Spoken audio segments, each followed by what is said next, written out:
Alright, so now this is part 2 of the tutorial on how to do rivers, and you've already flattened out your ground to prepare for the river in the last episode, so let's just get right on with it. So I'm just going to flatten out all this land, and I'll teach you how to actually make the river.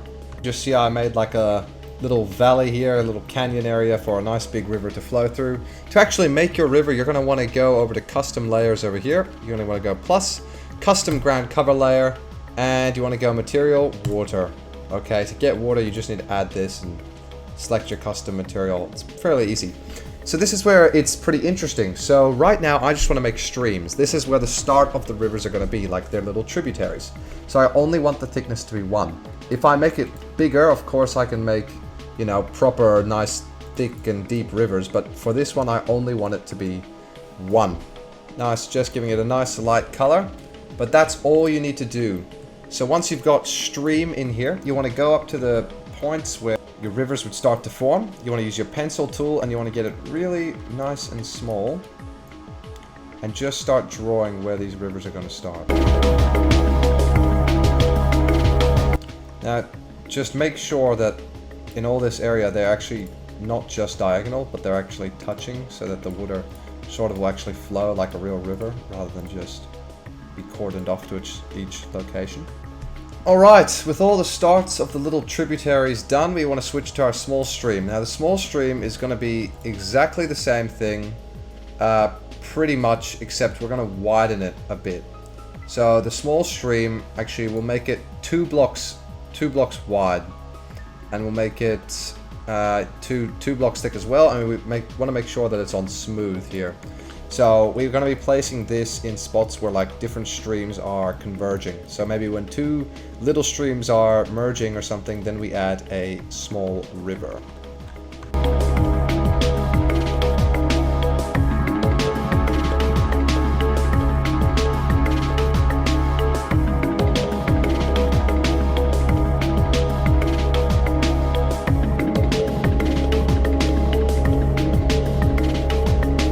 Okay, so let's just join up our little streams to this now small river. You can name it whatever you like. So, like that. Now you can see this is sort of becoming more natural. Obviously, the width will not stay constant the whole time. It'll bend, it'll curve.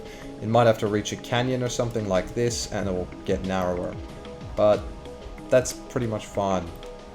So now you want to start expanding it even further. Now, of course, to do this, we'll just do the same steps as before. Water, this time we'll do thickness to 3. We'll just do its width as, we'll do smooth, 1, 2, 3. So let's just be putting this at the spot where a lot of these streams are coming up to and forming larger rivers. Think of it as more water enters, obviously the river needs to get bigger to compensate. So that's exactly what's happening here.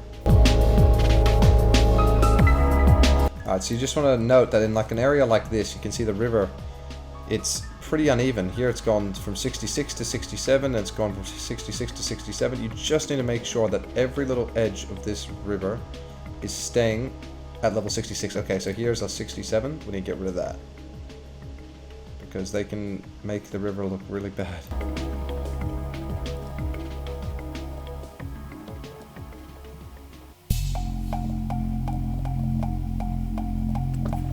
Now obviously you can make these rivers as big as you'd like. If you really wanted to go fully into it, you could calculate, well, this is how much precipitation will be landing in this area, thus this is how much runoff should be happening, so this is how thick each river should be, and this is how fast they should be flowing.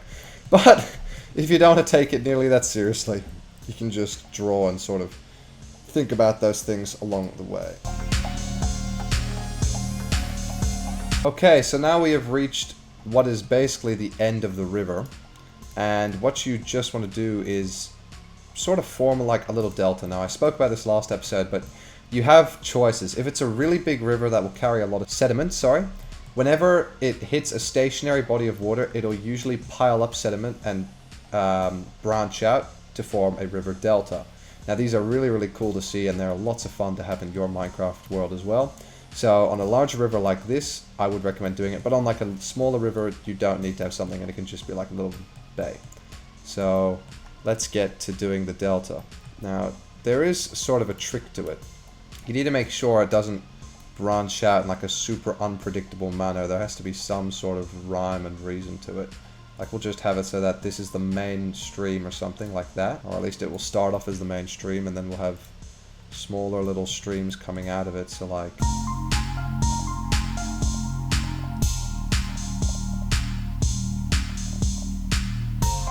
make sure there's lots of connections, lots of going in between rivers. You even have these little bits that come up at the end. This is just due to tidal activity. And little branches as well that can come out like this, like that. And you can see we've already got quite a nice river delta going on. I will just add this little bit here. You can see it is a pretty nice river delta, and over time it would actually fill up this bay and make the river delta even larger. Obviously we can actually go back into more areas like this. So this is a pretty much like a canyon. The river will not be bending and changing very much. But in an area where it's a bit more flat, the river might, say, like, curve just a little bit and then re-enter itself. You know?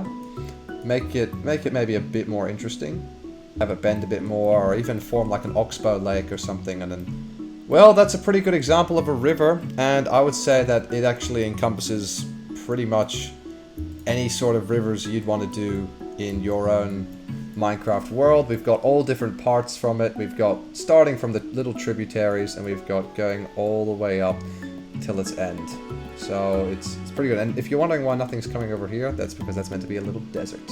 So obviously make sure your river's coming from areas that actually receive water. Anyways, make sure to watch the next tutorial in the series to enhance your Minecraft worlds. Thank you.